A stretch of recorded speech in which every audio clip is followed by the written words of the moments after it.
10वें दिन का युद्ध शुरू हुआ। आज पांडवों ने शिखंडी को आगे किया था। आगे आगे शिखंडी और उसके पीछे अर्जुन। शिखंडी की आड़ से अर्जुन ने पितामह पर बाण बरसाए। शिखंडी के बाणों ने वृद्ध पितामह का वक्षस्थल बींध डाला। भीष्म ने अपने चेहरे पर जरा भी शिकन न आने दी और शिखंडी के बाणों का प्रत्युत्तर नहीं दिया। अर्जुन ने जब ये देखा कि पितामह प्रतिरोध नहीं कर रहे, तो जरा जी कड़ा करके उसने भीष्म के मर्म स्थानों को लक्ष्य करके तीखे बाणों से बींधना शुरू कर दिया। भीष्म का सारा शरीर बिंध गया, पर इतने पर भी उनका मुख मलिन न हुआ। भीष्म ने अर्जुन पर शक्ति अस्त्र चलाया। अर्जुन ने उसे 3 बाणों से काट गिराया। अब भीष्म को ये निश्चय हो गया था कि आज का युद्ध उनका आखिरी युद्ध होगा। इस कारण वह हाथ में ढाल तलवार लेकर रथ से उतरने लगे।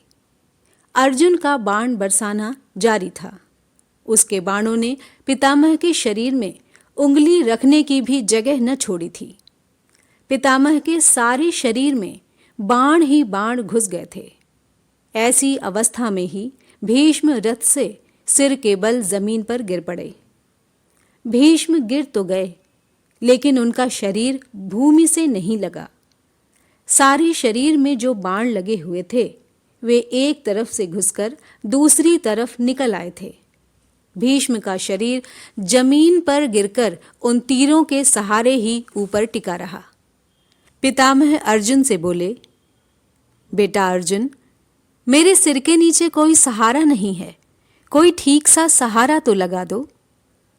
भीष्म ने ये वचन उसी अर्जुन से कहे जिसने अभी अभी प्राणहारी बाणों से उनको बींध डाला था। भीष्म का आदेश सुनते ही अर्जुन ने अपने तरकश से 3 तेज बाण निकाले और पितामह का सिर उनकी नोक पर रखकर उनके लिए उपयुक्त तकिया बना दिया। भीष्म बोले, हे राजागण, अर्जुन ने मेरे लिए जो सिरहाना बनाया है, उसी से मैं प्रसन्न हुआ हूँ। अभी मेरा शरीर त्यागने का उचित समय नहीं हुआ है, अतः सूर्य नारायण के उत्तरायण होने तक मैं यहीं और ऐसा ही पड़ा रहूँगा। आप लोगों में से जो भी उस समय तक जीवित बचें, वे आकर मुझे देख जाएं। इसके बाद पितामह ने अर्जुन से कहा, बेटा, मेरा सारा शरीर जल रहा है और प्यास लग रही है, थोड़ा पानी तो पिलाओ। अर्जुन ने तुरंत धनुष तानकर भीष्म की दाईं बगल में पृथ्वी पर बड़े जोर से एक तीर मारा। बाण पृथ्वी में घुसकर सीधा पाताल में जा लगा। उसी क्षण उस स्थान से जल का एक सोता फूट निकला और पितामह भीष्म ने अमृत के समान मधुर और शीतल जल पीकर अपनी प्यास बुझाई। वह बड़े ही प्रसन्न दिखाई दिए। जब कर्ण को ये पता चला कि पितामह भीष्म घायल होकर रण क्षेत्र में पड़े हैं, तो वह उनके पास गया। प्रणाम करके जब कर्ण उठा, तो पितामह को उसके मुख पर भय की छाया सी दिखाई दी। ये देखकर भीष्म का दिल भर आया। शरीर पर लगे हुए बाणों से होने वाले कष्ट को दबाकर वे बोले, बेटा, तुम राधा के पुत्र नहीं, कुंती के पुत्र हो। सूर्यपुत्र, मैंने तुमसे कभी द्वेष नहीं किया। अकारण ही तुमने पांडवों से बैर रखा, इसी कारण तुम्हारे प्रति मेरा मन मलिन हुआ। तुम्हारी दानवीरता और शूरता से मैं भली भांति परिचित हूँ। इसमें कोई संदेह नहीं कि शूरता में तुम कर्ण और अर्जुन की बराबरी कर सकते हो। तुम पांडवों में ज्येष्ठ हो, इस कारण तुम्हारा कर्तव्य है कि तुम उनसे मित्रता कर लो। मेरी यही इच्छा है कि युद्ध में मेरे सेनापतित्व के साथ ही पांडवों के प्रति तुम्हारे बैर भाव का भी आज ही अंत हो जाए। ये सुनकर कर्ण बड़ी नम्रता के साथ बोला, पितामह, मैं जानता हूँ कि मैं कुंती का पुत्र हूँ। ये भी मुझे मालूम है कि मैं सूत पुत्र नहीं, लेकिन ये बात मुझसे नहीं हो सकती कि अब मैं दुर्योधन का साथ छोड़ दूं और उनके शत्रुओं से जा मिलूं। मेरा कर्तव्य यही है कि मैं दुर्योधन के ही पक्ष में रहकर युद्ध करूं। आप कृपया मुझे इस बात की अनुमति दें कि मैं दुर्योधन की तरफ से लड़ूं। मैंने जो कुछ किया या कहा है उसमें जितना दोष हो उसके लिए मुझे क्षमा करें। कर्ण का कथन भीष्म बड़े ध्यान से सुनते रहे। उसके बाद बोले, जो तुम्हारी इच्छा हो वही करो। भीष्म पितामह से आशीष पाकर कर्ण बहुत प्रसन्न हुआ और रथ पर चढ़कर युद्ध क्षेत्र में जा पहुंचा। कर्ण को देखते ही दुर्योधन आनंद के मारे फूल उठा। भीष्म के विछोह का जो दुख उसके लिए दुस्सह प्रतीत हो रहा था, अब कर्ण के आ जाने से किसी तरह उसे भूल जाना उसके लिए संभव मालूम होने लगा।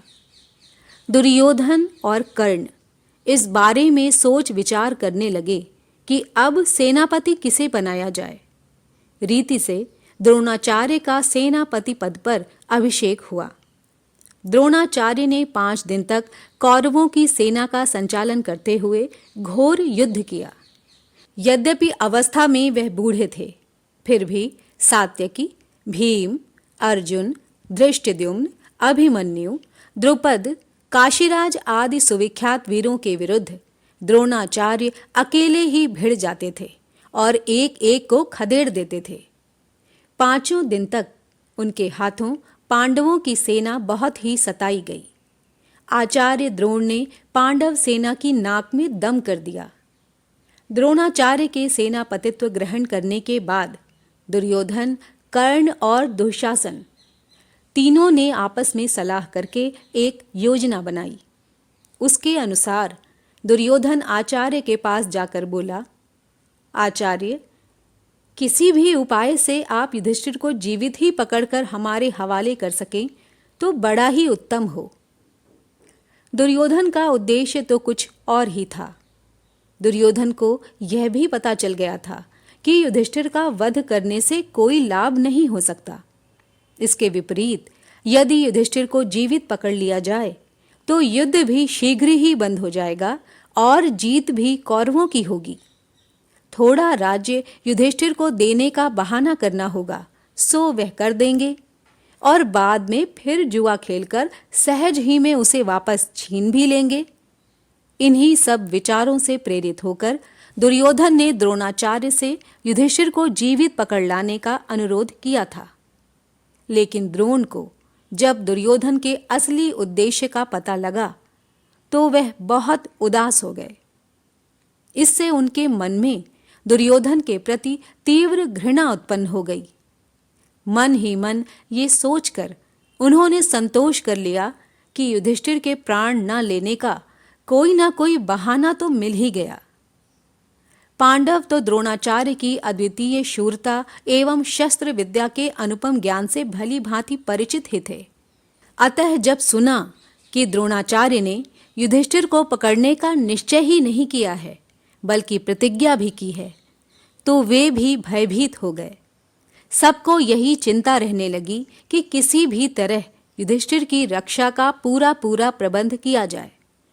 द्रोण ने अपने सारथी को आज्ञा दी कि रथ उस ओर ले चलो जिधर युधिष्ठिर युद्ध कर रहे हों। युधिष्ठिर संभले, इससे पहले ही द्रोणाचार्य वेग से उनके निकट जा पहुंचे। धृष्टद्युम्न ने 1000 चेष्टा की, परंतु वह द्रोण को नहीं रोक सका। युधिष्ठिर पकड़े गए, युधिष्ठिर पकड़े गए कि चिल्लाहट से सारा कुरुक्षेत्र गूंज उठा। इतने ही में एकाएक न जाने कहां से अर्जुन उधर आ पहुंचा और अर्जुन के गांडीव से बाणों की ऐसी अविरल बौछार छूट रही थी कि कोई देख ही नहीं पाता था कि कब बाण धनुष पर चढ़ते और कब छूटते थे। कुरुक्षेत्र का आकाश बाणों से भर गया। इस कारण सारे मैदान में अंधकार सा छा गया। अर्जुन के हमले के कारण द्रोणाचार्य को पीछे हटना पड़ा। युधिष्ठिर को जीवित पकड़ने का उनका प्रयत्न विफल हो गया और संध्या होते होते उस दिन का युद्ध भी बंद हो गया। कौरव सेना में भय छा गया। पांडव सेना के वीर शान से अपने अपने शिविर को लौट चले। सैन्य समूह के पीछे पीछे चलते हुए कृष्ण और अर्जुन अपने शिविर में जा पहुंचे। इस प्रकार 11वें दिन का युद्ध समाप्त हुआ।